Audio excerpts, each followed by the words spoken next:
You ever look at something and see a bunch of gibberish? I do it all the time. Heck, I made a career out of it. But here's the thing. Sometimes, gibberish is just a language you haven't learned yet. Take airport runways, for example. To the untrained eye, they're a confusing jumble of numbers, lines, and colors. But to a pilot, they're a lifeline, a roadmap to a safe takeoff and landing. Now, I'm not a pilot, but I've spent enough time on tarmac to know that understanding runway markings is crucial. It's the difference between a smooth flight and a potential disaster. Think of it like this. You wouldn't drive down a road without understanding what the lines and signs mean, right? Same goes for flying. These markings tell a story. They tell pilots where to go, when to stop, and what to expect. They're essential for navigating the airport environment, especially in low visibility conditions. So, whether you're a seasoned pilot or just curious about the world of aviation, buckle up. We're about to break down the language of the runway. We're going to dig into the nitty-gritty of these markings, from the center line to the holding position, and everything in between. By the end of this, you'll have a newfound appreciation for the language of the runway. The runway is the heart of any airport. It's where the magic happens, planes taking off, soaring through the sky and landing safely back on the ground. But before any of that can happen, pilots need to understand the language of the runway. Runway markings are like a pilot's instruction manual, painted right there on the asphalt. They provide visual cues that guide pilots during takeoff and landing. Think of them as the rules of the road, but for the sky. These markings are standardized by the International Civil Aviation Organization, so a pilot in New York can understand the markings in Tokyo just as well. There are all sorts of markings on a runway. There's the center line, which runs right down the middle, keeping pilots on track. Then you've got the touchdown zone markings indicating the ideal spot for the plane's wheels to kiss the ground. And let's not forget the numbers. Runway numbers might seem random, but they actually tell pilots the magnetic direction of the runway. So, runway 09 points east, 90 degrees on a compass, while runway 27 points west, 270 degrees. Every line, every number, every symbol serves a purpose. They're there to keep pilots informed and planes flying safely.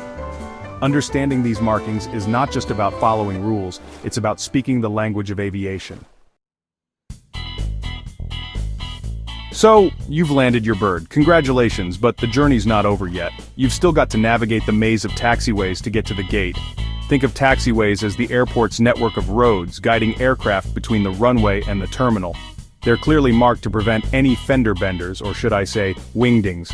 Taxiway markings are usually yellow, making them easy to distinguish from the white markings on the runway.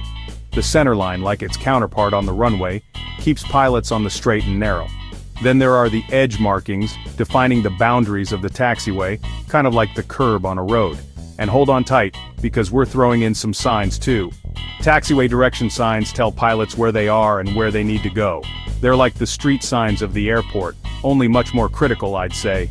And just like on the road, there are rules to follow. Holding position markings tell pilots where to stop and wait for clearance from air traffic control. It's like a stop sign for airplanes, preventing any accidental runway incursions.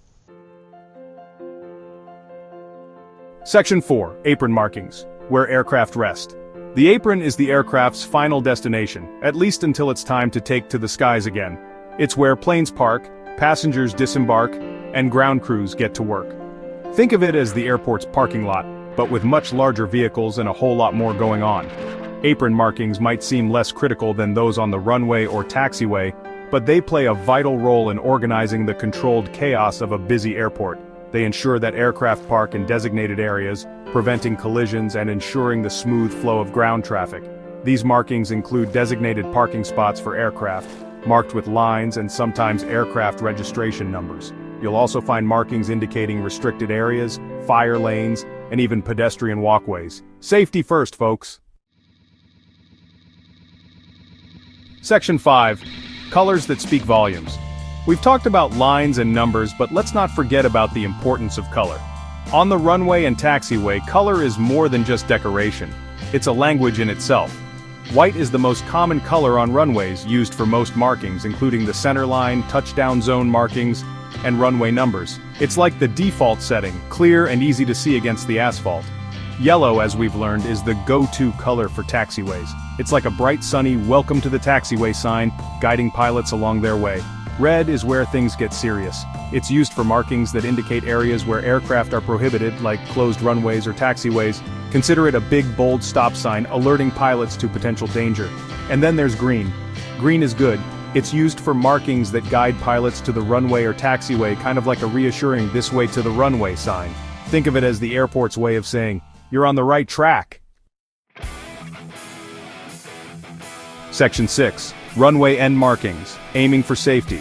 Runway ends are critical zones. It's where pilots transition from the air to the ground and vice versa.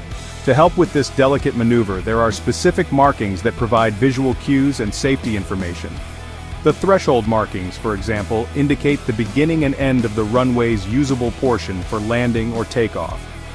They're like the start and finish lines of a race, telling pilots where the runway begins and ends.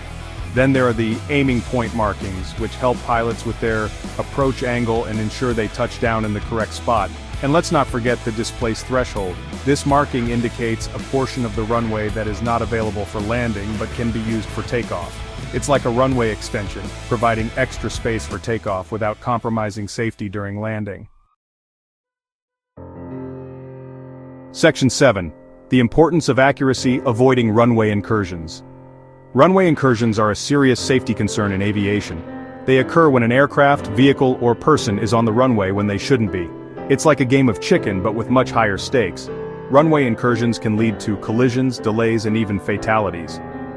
That's why understanding and accurately interpreting airport markings is so crucial. Pilots undergo rigorous training to familiarize themselves with these markings and procedures for avoiding runway incursions. They learn to communicate effectively with air traffic control, maintain situational awareness, and follow established procedures. It's all about staying alert, staying informed, and staying safe.